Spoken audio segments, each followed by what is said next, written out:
क्या कभी आपने ये सोचा है कि एटीएम में पैसे डाले कैसे जाते हैं? एटीएम में कैश डालते समय बहुत सावधानियों का इस्तेमाल करना पड़ता है। आज हम आपको एटीएम में कैश कैसे लोड होता है, ये लाइव दिखाएंगे। आपको इस वीडियो में ये भी जानने को मिलेगा कि एटीएम से पैसों की चोरी कैसे हो जाती है। आप बस वीडियो के आखिर तक बने रहिए। सबसे पहले बात करते हैं कि एटीएम में कैश कैसे भरा जाता है। दोस्तों, एटीएम मशीन में कैश भरने के लिए रिक्वायर्ड टीम सबसे पहले एक स्पेसिफिक टीम बुलाती है। ये टीम बैंक के एम्प्लॉयज या आउटसोर्सिंग कंपनीज के थ्रू होती है, जो एटीएम कैश रिप्लेनिशमेंट के लिए रिस्पॉन्सिबल होती है। ये टीम एटीएम को रेगुलरली चेक करती है और देखती है कि कितना कैश विथड्रॉ किया गया है और कितना अवेलेबल है। इसके बाद कैश को कलेक्ट किया जाता है। बैंक्स के पास एक सिस्टम होता है जिसमें वो अपनी ब्रांचेस या कैश प्रोसेसिंग सेंटर्स से कैश लाते हैं। ये कैश नोट काउंटिंग मशीन्स के थ्रू वेरीफाई किया जाता है। हर नोट को बहुत अच्छे से चेक किया जाता है ताकि कोई भी फेक नोट या डैमेज हुआ नोट एटीएम में न चला जाए।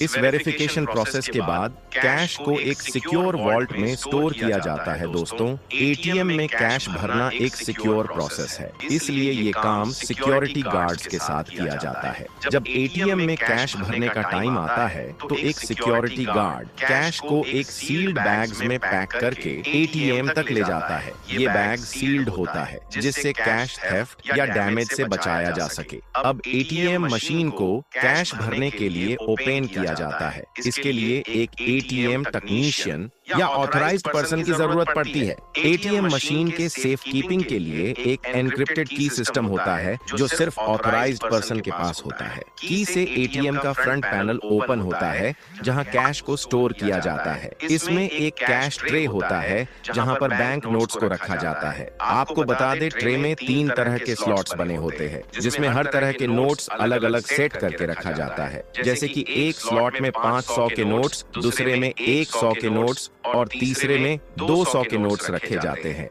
ऐसा इसलिए किया जाता है ताकि नोट्स आपस में मिक्स न हो और निकालते टाइम कोई गलत नोट न निकल आए। जब कैश सक्सेसफुली एटीएम मशीन में लोड हो जाता है तो मशीन अपने इंटरनल सिस्टम में कैश रिप्लेनिशमेंट का रिकॉर्ड सेव कर लेती है। इस रिकॉर्ड में कैश की डिनोमिनेशन, टोटल अमाउंट और ट्रांजैक्शन डिटेल्स स्टोर्ड होती है। ये डाटा बैंक के इंटरनल सर्वर्स पर सिक्योरली ट्रांसमिट होता है ताकि बैंक को पता चल सके कि एटीएम में कितना कैश है। जब कैश फिलिंग का प्रोसेस कंप्लीट हो जाता है तब एटीएम मशीन को दोबारा से सिक्योरली लॉक कर दिया जाता है। इसके बाद मशीन को एक फाइनल सिक्योरिटी चेक दिया